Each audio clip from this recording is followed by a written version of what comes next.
भारत को आजादी कोई हल्के में नहीं मिली। जिस वक्त आजादी मिली, आजादी मिलने का समय और आजादी लड़ाई लड़ने वाला समय, भाई वो बहुत मुश्किल था, बहुत ही ज्यादा मुश्किल था।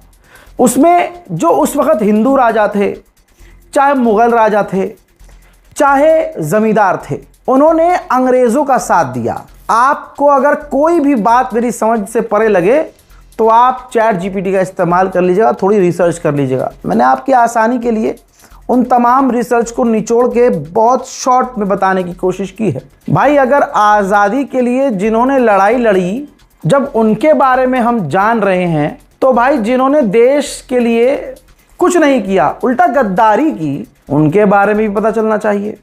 तो देखिए, परिस्थिति ऐसी थी, हालात ही ऐसे थे कि हर किसी को अपना अपना मकसद दिख रहा था। जिन्ना को अपना अलग देश चाहिए था, इसलिए जिन्ना वर्ल्ड वॉर 2 में अंग्रेजों का साथ दे रहा था कि भाई मुझे मेरा पाकिस्तान मिल जाएगा, मैं अपना अलग मुल्क बना लूंगा। ठीक ऐसे ही हिंदू महासभा, हिंदू संगठन, हिंदू राष्ट्र बनाने के लिए वो अपना एम लेकर चल रहे थे। इसी वजह से वो ब्रिटिश आर्मी में शामिल तक हुए। उनका इसके पीछे मकसद ये था कि अगर ब्रिटिश आर्मी के अंदर हम घुस जाते हैं तो हम अच्छी ट्रेनिंग ले लेंगे, हमारी ट्रेनिंग बहुत अच्छी हो जाएगी और फिर वो ट्रेनिंग आगे हिंदू राष्ट्र बनाने में बढ़िया काम आएगी। इसीलिए उन्होंने ब्रिटिश के खिलाफ कभी कुछ किया ही नहीं। लेकिन मैं नाम ले दूंगा अभी उसका, तो बहुत सारों के चूतड़ों में आग लग जाएगी। लेकिन यही इतिहास है। एनसीईआरटी की किताबों से भले ही तुम मिटा सकते हो, हैं? लेकिन इतिहास दुनिया भर की टॉप की किताबों, ऐतिहासिक किताबों से उनकी गद्दारियां कैसे मिटाओगे लाला। जैसे 1857 की लड़ाई में हिंदू रियासतें, बहुत सारी रियासतें थी, तो उन रियासतों का एक सिंधिया राजा, सिंधिया भाई, उसने पूरी तरह से अंग्रेजों का साथ दिया। दोस्तों, ग्वालियर के महाराजा जयाजी राव सिंधिया ने 1857 के विद्रोह में रानी लक्ष्मीबाई और तात्या टोपे के खिलाफ अंग्रेजों का साथ दिया था। रानी लक्ष्मीबाई के ग्वालियर पर कब्जा करने के बाद भी सिंधिया ने आगरा भागकर ब्रिटिश कैंप में शरण ली थी। इतना ही नहीं, ऐसे ही एक होलकर थे, उनका बहुत बड़ा घराना था भाई, जमींदार थे। उनको अपनी जमीन नहीं छोड़नी थी। वो चाहते थे कि चाहे जैसे भी, चाहे अंग्रेजों के जरिए हमारा राज घराना मजबूत रहे।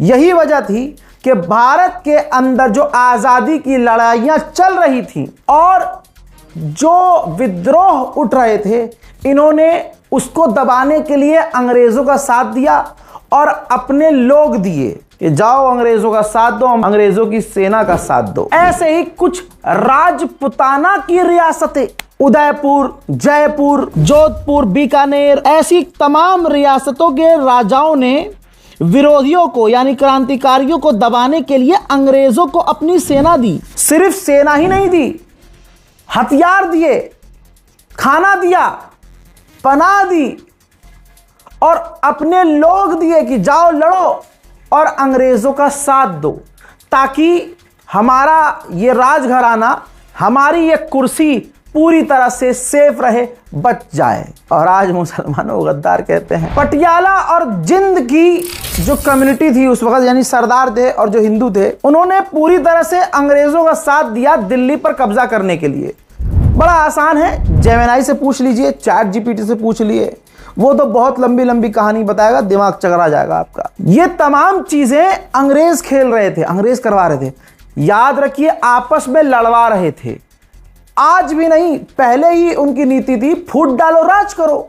जिसको पैसा चाहिए, जमीन चाहिए, इलाके का राजा बनना है तो उसे इलाके का राजा बना देंगे, उनकी जमीनें माफ कर देंगे, उनसे टैक्स नहीं लेंगे। अब भाई इतना कुछ मिलेगा तो भाई कौन क्या सोचेगा भाई, वो तो अपना ही सोचेगा। सिर्फ दिल्ली पर कब्जा करने के लिए पंजाब, सिंध के लोगों ने और हिंदुओं ने, जो संगठन से जुड़े हुए थे, उन्होंने अंग्रेजों का साथ दिया था। आजादी के बाद से ही वीडी सावरकर और हिंदू महासभा और ऐसे तमाम कई हिंदू संगठन हैं वो विवाद में रहते हैं।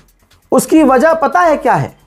उनकी सोच, सावरकर की सोच। 1942 में जब महात्मा गांधी जी ने आवाज उठाई और क्विट इंडिया मूवमेंट यानी भारत छोड़ो आंदोलन शुरू किया, तो आरएसएस ने, सावरकर ने, महासभा ने, हिंदू महासभा ने तमाम हिंदुओं से यह अपील की कि अंग्रेजों के खिलाफ इस आंदोलन में शामिल नहीं होना है, और आप मिलिट्री में हैं, पुलिस में हैं अंग्रेजों की, तो अपनी नौकरी पर बने रहना है, छोड़कर नहीं जाना है। और यही वजह थी कि आप खुद भी सर्च कर सकते हैं कि जब ये क्विट इंडिया मूवमेंट शुरू हुआ तो भाई कांग्रेस के तमाम बड़े नेता जेल में डाल दिए गए थे, तमाम के तमाम बड़े नेता जेल में ठूस दिए गए थे।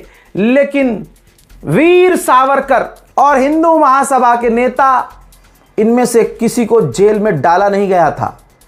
अंग्रेज जान रहे थे कौन अपना है, कौन पराया है। हजरात, दूसरे विश्व युद्ध में हिंदू महासभा और जनाब सावरकर जी ने साफ तौर से ब्रिटेन का साथ दिया। क्यों, कैसे? सावरकर का मानना यह था कि अगर हम वर्ल्ड वॉर 2 में फौज में भर्ती होंगे और हिंदुओं को भर्ती करवाएंगे तो जंग की एक बड़ी तैयारी सीखने को मिलेगी, जंग लड़ना सीखेंगे, जो आगे ये ट्रेनिंग हमारे हिंदू राष्ट्र बनाने के काम आएगी। यही बात थी कि अंग्रेज़ों को वर्ल्ड वॉर 2 में बड़ी कामयाबी मिली, क्योंकि उनके पास फौज थी, लोगों की कमी नहीं थी। यहां तक कि सावरकर ने, हिंदू महासभा ने कैंपेन चलाया था हिंदुओं को ब्रिटिश आर्मी में भर्ती करवाने के लिए। उस वक्त मुस्लिम लीग थी और सावरकर, आरएसएस, ये हिंदू संगठन मुस्लिम लीग का खुलकर विरोध करते थे। लेकिन मुस्लिम लीग का विरोधी होने के बावजूद मजबूती पाने के लिए सावरकर ने उनके साथ गठबंधन किया। मुस्लिम लीग का विरोध खतरनाक तौर से करते थे ये।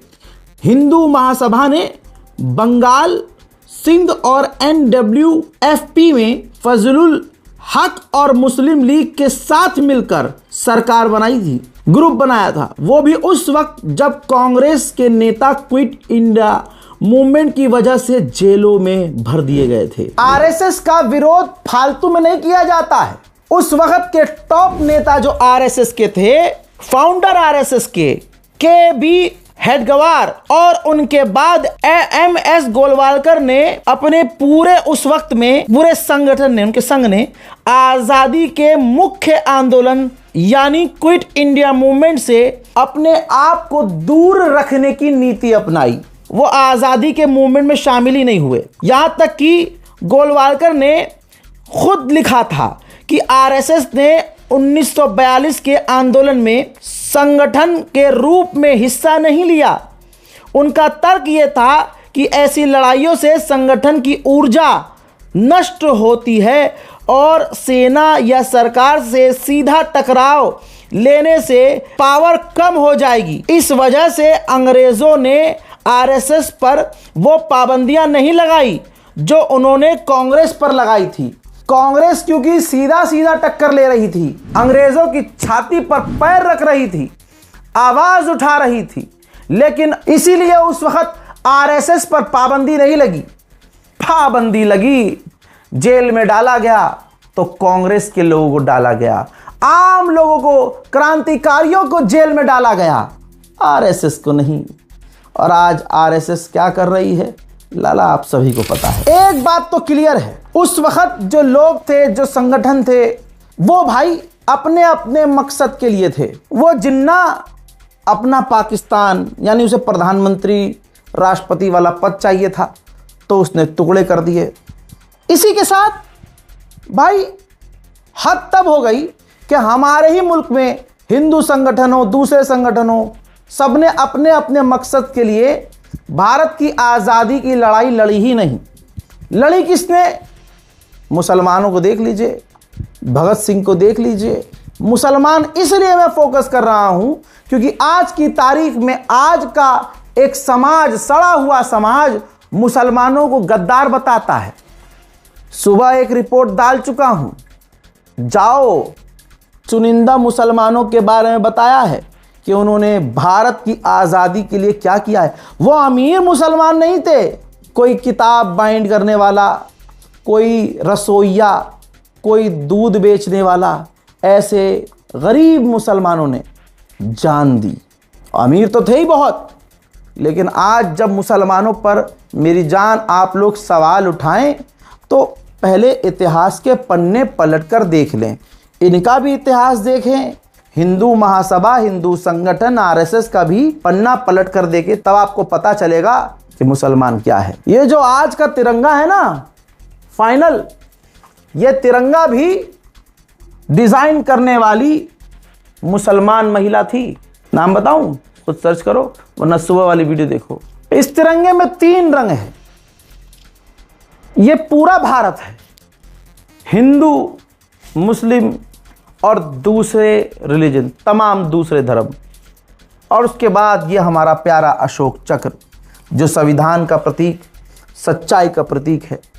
ये तो तिरंगा पहला बनाया था ना, उसी महिला ने बनाया था, अपने हाथों से सिला था, अपने हाथों से। आज भी यही झंडा मोदी जी लहराए हैं ना, हाँ, मुगलों के घर पर, लाल किले पर। तो ये हिंदू मुसलमान आइए नफरत ख़त्म करते हैं, एक दूसरे के धर्म का सम्मान करते हैं, एक दूसरे के प्रति इंसानियत के नाते कम से कम प्यार करते हैं। आज़ादी वैसे तो महसूस नहीं हो रही है, लेकिन फिर भी हमारा मुल्क आज़ाद हुआ। इस सब चीज़ों के लिए आपको मैं मुबारकबाद पेश करता हूँ। जय हिंद।